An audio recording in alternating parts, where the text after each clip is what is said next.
पूरे देश में अपने कार्यालय बना रहे हैं। ये पैसा के इनके पिताजी ने चाय बेच के आ रहा है क्या? बिहार की जनता टूटे फूटे चप्पल बचा कर रखी है इन जालिम दरिंदों नेताओं के स्वागत के लिए। अभी बिहार में जाकर कहने वाले हैं कि इस बिहार की भूमि पे मेरा कर्ज है, बिहार की भूमि से मेरा नाता है, तो अब इनको कर्ज और नाता याद आने वाला है। अस्मिता का सवाल है, बिहार के विकास का सवाल है। बिहार चुनाव में आम जनता सिर्फ वोट डालती है, बाद में मिलता है बाबा जी का ठुल्लू।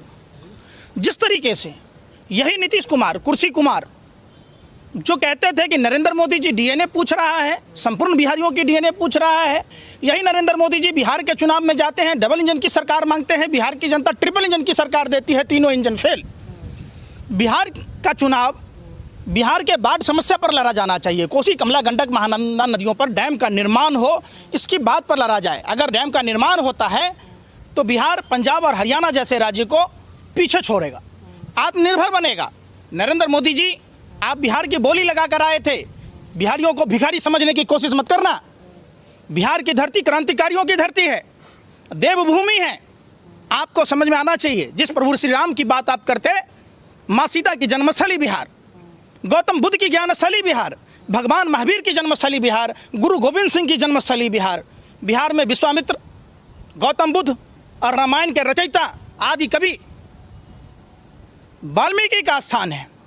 ऐसे में बिहार के साथ आप अगर धोखा दे रहे तो हिंदू धर्म के साथ धोखा दे रहे। आप फर्जी हिंदू हैं नरेंद्र मोदी जी, आपको ये बात ज्ञात होना चाहिए। राष्ट्रपिता महात्मा गांधी को राष्ट्रपिता बनाने वाला वही बिहार की धरती है। गोरे अंग्रेजों को परेशान करने वाला बिहार की धरती है। जब बाबू वीर कुंवर सिंह की तलवारें खनकती थी तो अंग्रेजों के रूह कांपते थे। आज उस बिहार का आपने कैसी स्थिति बना दी? 15 साल से आप शासन सत्ता में हैं। उस बिहार में एम्बुलेंस की कमी के कारण बच्चों की मौत होती है, चमकी बुखार के अस्पतालों की स्थिति खराब होने के कारण होती है। आपने अभी देखा होगा दरभंगा के कमतौल के रजदौन गांव में एक नाबालिग बच्ची के साथ बलात्कार हुआ, क्या उस पर कार्रवाई की बात नहीं करते? शेल्टर कांड के पीड़ितों को बचाने का काम करती है नरेंद्र मोदी जी और उनके तमाम घटक दल के नेता। आज एक आपने कहा कि दलित नेता हैं, जीतन राम मांझी ही नहीं, दलित नेता रामविलास पासवान जी हैं, कुर्सी कुमार, मौसम वैज्ञानिक सबसे बड़े पलटू राम, दलितों के नाम पर अपने पूरे परिवार झटका मानते हैं। कोई झटका नहीं है, ये तो ऐसे ही भटके हुए लोग हैं। बिहार के विकास की बात करते हुए जीतन राम मांझी को कभी आपने सुना कि बिहार में ये चीज़ होना चाहिए?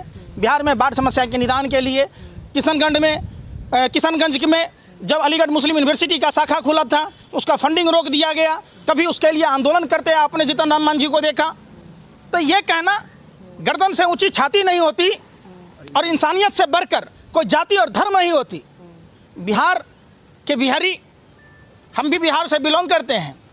चुनाव इस बार सिर्फ बिहार के विकास के मुद्दों पर लड़ा जाएगा, धर्म, जाति, भाषा, प्रांत के नाम पर नहीं लड़ा जाएगा। बिहार की जनता टूटे फूटे चप्पल बचा कर रखी है इन जालिम दरिंदों नेताओं के स्वागत के लिए। जो नेता कहते थे नून रोटी खाएंगे, भाजपा को जिताएंगे, नारा स्लोगन दिया था, गाना दिया था, आज उस बिहार की जनता को नमक हराम नमक हलाल नेताओं ने रोडों पर मरने को मजबूर किया। 22 विधायकों की नीलामी और ट्रंप की गुलामी ने देश का भट्ठा बिठा दिया शिवराज सिंह चौहान को मुख्यमंत्री बनाने के लिए। व्यापम घोटाला वाले तो बिहार चुनाव में कोरोना का संकट बड़ा मुद्दा होने जा रहा है। बिल्कुल, कोरोना का ही मुद्दा नहीं, बाढ़ समस्या, बेरोजगारी की समस्या। जो बिहार के बच्चे रेलवे और बैंक में कंपटीशन फेस कर अपनी मेहनत के दम पर नौकरी पाते थे, उनको भाजपा की सरकार ने बैंक और रेलवे को जानबूझकर निजीकरण कर रही ताकि बिहारियों को रोका जाए। एयरपोर्ट का भी प्राइवेटाइजेशन हो रहा है।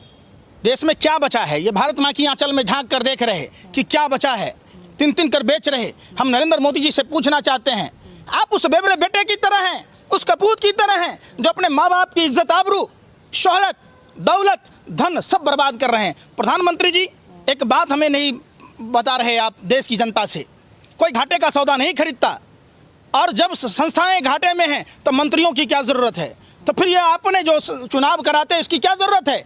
आप वेतन भत्ता गरीब जनता के टैक्स के पैसों से लेते हो। जब रेल मंत्रालय नहीं संभाल रहा, जब दूरसंचार मंत्री MTNL BSNL जैसे संस्थाओं को नहीं संभाल रहा, जब डिफेंस मंत्री डिफेंस की संस्थाओं HL जैसी कंपनियों को नहीं संभाल रहा, पेट्रोलियम मंत्री भारत पेट्रोलियम जैसे संस्थाओं को नहीं संभाल रहा, तो इन मंत्रियों को वेतन भत्ता क्यों?